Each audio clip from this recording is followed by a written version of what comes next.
guys, it's Michelle here again, not with another Chris Watts video today. I do hope you're well. Now, this is the second day that I've sat in this chair talking about something personal. So yesterday I made a video that was the most hard, most personal video that I've ever made.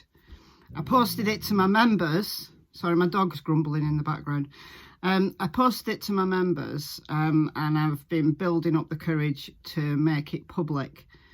And I am going to make it public today. So by the time you see this video, that video will have been posted. Please be kind, guys. But in this video, what I want to focus on is a different case. Now, I've seen a lot of creators actually over the last few days or few weeks talk about the Christian Andreacchio case. I want to have a look into it. I became aware of the case maybe 2 years ago. I was aware of it and I put it down to suicide. So if you don't know the story, the cliff notes are this.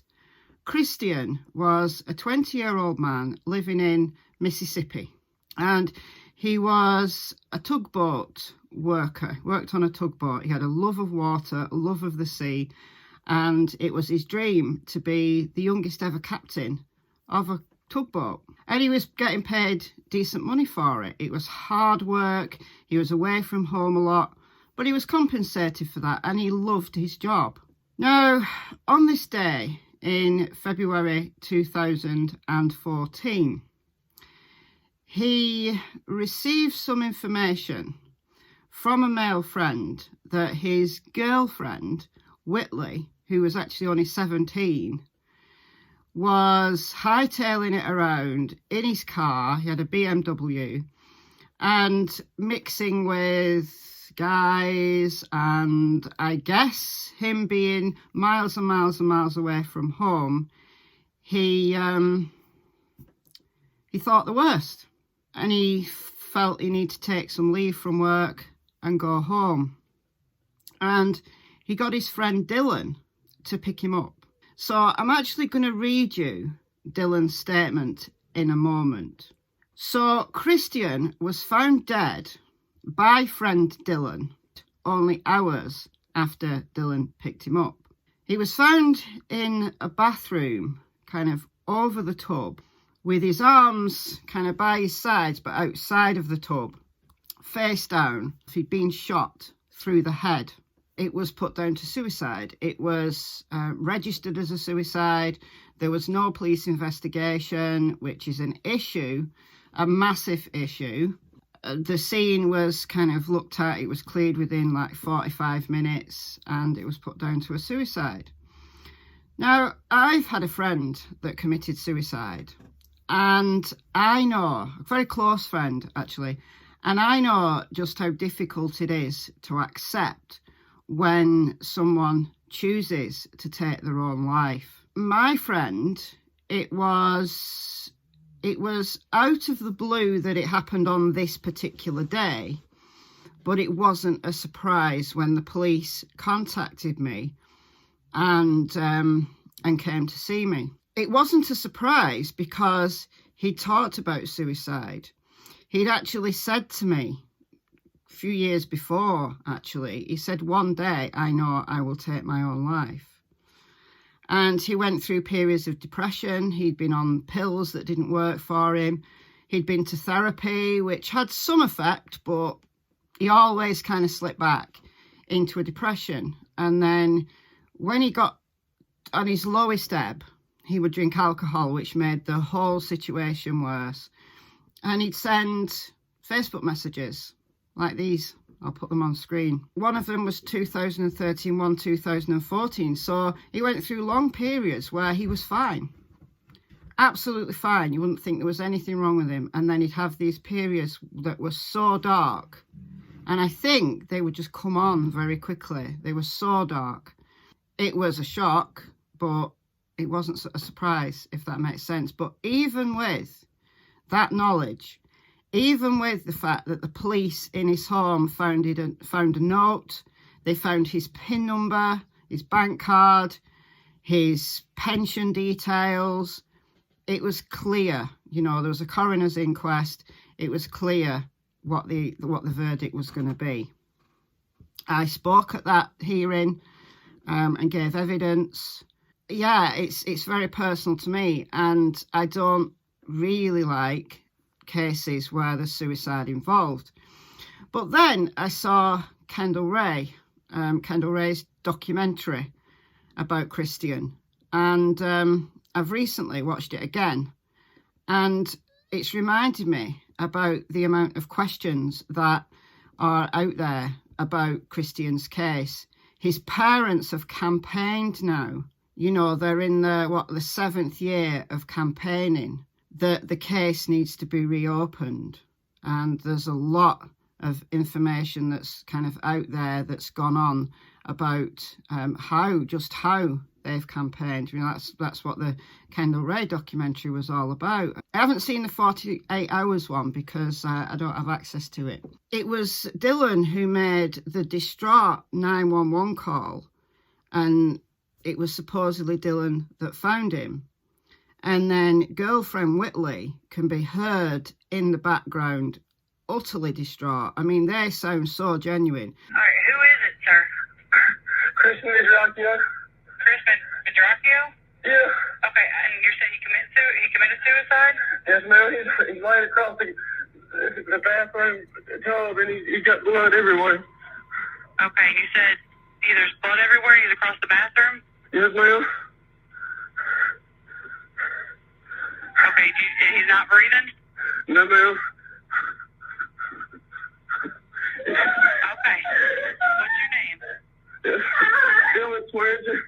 If they were the killers, they were very, very good actors. But as I said, I want to read you Dylan's statement, so I'll leave this in the description. Christian called me at 1:37 a.m. asking if I was able to come and pick him up St. Rose, Louisiana, at a docking bay that his barge had stopped. I told him yes, I could pick him up. He told me I needed to be there for 7:45 to 8 a.m. I left my home at 3:45 to 4 a.m. on my way to get him, so it was a pretty long drive. We exchanged a few phone calls just to touch base, and he would ask me where I was or how far from the landing area. After a couple of hours I finally reached the destination he was at. I called him when I arrived, and he said, give me a few moments. He came down the hill where I was parked and removed his blue jumpsuit he wore for his work. He said he had left without permission and security of the place, along with the sheriff being alerted, but decided to leave. I have no conclusion on whether he was able to leave or whether he just left by self-choice. After we left the destination, I picked him up. We talked like we always have. Nothing was out of the ordinary. We stopped at a gas station and got us some drinks, filled my truck for coming to get him. As we pulled out and back on the interstate, he began to tell me that he and Whitley were having relationship issues. The issues were regarding another boy hanging out with Whitley. He was gone when he was gone, and that he told me there was a reason for him coming home. Then we continued on a route to Meriden, which is where they lived, just talking and listening to the radio. When we pulled into the apartment complex that he was living at, he noticed the BMW he bought for Whitley was there, and he walked in. He began asking her where she'd been because they have a tracker on each other's phones. So this was somewhat of a kind of a conflicted relationship anyway. She spent the night at the boy's house that Christian earlier mentioned. His name was Matt Miller. After asking her multiple questions regarding what she had done, she mentioned the use of Xanax. She was not sure of some of the activities they participated. So he's got home to possibly some of the worst news, that he suspects his girlfriend's cheating. They both cheated. He had another girl, apparently. Just a really conflicted, possibly toxic relationship, honestly. And remember, they're only young. He was 21. She was only 17. He blames Xanax for her not knowing. I stayed upstairs the majority of the time. I didn't want to interfere with their argument. I stuck my head over the stairs one moment and heard him saying over and over, "Do you love me?" After a few times of asking, he pulled his gun out and cocked it and stuck it to his head and asked again, "Do you love me?" She said yes and tried to grab the gun away from him. After a while, things calmed down and we watched a movie. One of the suggestions is that actually it wasn't murder, but it wasn't suicide. It was an accident that Dylan and Whitley decided to cover up because they tried to struggle the gun away from him and it went off. And then the scene in the bathroom was somewhat staged because they then tried to get away with it. Why they couldn't have told the truth, who knows? But maybe they thought they wouldn't be believed. So that's a possibility, right? That is a possibility. What his parents are asking is just that it's investigated. It's investigated further. That's what they want. They don't believe it's a suicide. But as I said, it's so incredibly difficult to accept that someone would do that.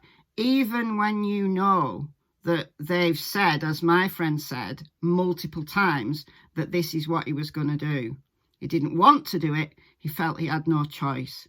So was Christian in that same situation? Because we do know that people keep mental ill health to themselves. They, especially males, they want to be strong and tough, living in a tough environment. They're going to hide. They're going to mask. They're not going to fully comprehend just how low they're getting. And maybe this argument with Whitley was the final straw. So I'm definitely not ruling out suicide. My interest in this case has now been piqued because of all the discrepancies. I asked him if he wanted me to go get some food and give me a moment alone. He gave me his debit card and said, get some Chick-fil-A and take out all the money from his account. So he wanted Dylan to have all of his money. And indeed, Dylan was seen on CCTV in a bank trying to get the money out. So that's something that a suicidal person might do, is give their goods away. Interesting, though, that it's possible that Christian was already dead when Dylan decided to take this money, and this is a lie. Everything's on the table at the moment for me and for many, many people. I asked him was he sure, and he replied yes. He also broke her phone in an earlier argument. I told him I would take the phone and see if they could fix it. I got the food and he provided me with the banking information, but they said, as he's the account holder, would have to withdraw the money. I came back and everything was fine. We watched another movie. I noticed they were leaving and I said, "Where are you all going?" And he replied to take a little ride. I fell asleep and woke up around 2 hours later. Whitley was asleep and Christian was sitting on the couch smoking a cigarette. He acted normal and I said, "I'm about to go to Best Buy and look at speakers. Do you need anything while I'm out?" He replied, "No." At an earlier time, after I saw him point the gun to his head, I took the gun from him and placed it behind the curtains because he was acting very aggressive. As I left, I told him I hid it due to his actions, and I gave it back and told him, "Unload it and please don't touch it." So Dylan is kind of insinuating here that he knew Christian was perhaps on the edge. As I left, I made it to Best Buy and talked to the car audio technician. As I walked in, so this is after he'd been to Best Buy, as I walked in, I noticed he wasn't on the couch and I walked around the apartment calling and got no answer. I walked up the stairs and noticed the bathroom light was on, so I figured he was taking a shower. I knocked and said, "Are you all right?" Still no answer, so I walked downstairs and I walked into the room that Whitley was sleeping in. I told her he didn't answer me. Well, if he thought he was taking a shower, well, why was he concerned? Was he in there a long time? Or did he not hear any water? Why was he so concerned is the question. I told her he didn't answer me and we need to check on him, so she went back to sleep. I walked back upstairs and knocked once more. I asked aloud again, "Christian, are you okay?" He didn't reply, so I opened the door and I saw Christian lying face down across the tub with blood in it. I yelled, "Whitley, Christian is dead. We have to call 911. And she screamed and ran upstairs and began holding him. Then I called 911 and directed them to the apartment, and the police arrived and took control of the scene and asked us to sit in the living room. Okay, so that's the initial statement that Dylan gave.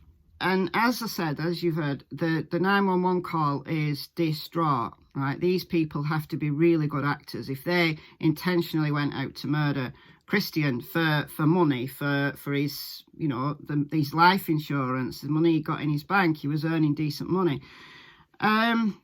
There was motive, I guess, but at the same time, you know, how do we really know? And that's where kind of the investigation has started. So hopefully, if you like the case, if you, my viewers, who are my regular viewers, you like this case and you want me to start a whole series on it, then I'm absolutely happy to do that. I find it's an intriguing case. There's so many levels to it. If no one's interested, then I won't. I'll go back to Watts. But I thought this was an interesting case to follow, to investigate alongside the Watts case. So, yeah, let me know what you think in the comments below. And I've been Michelle. You know what I'm going to say next. I hope you're well, and I'll speak to you very soon.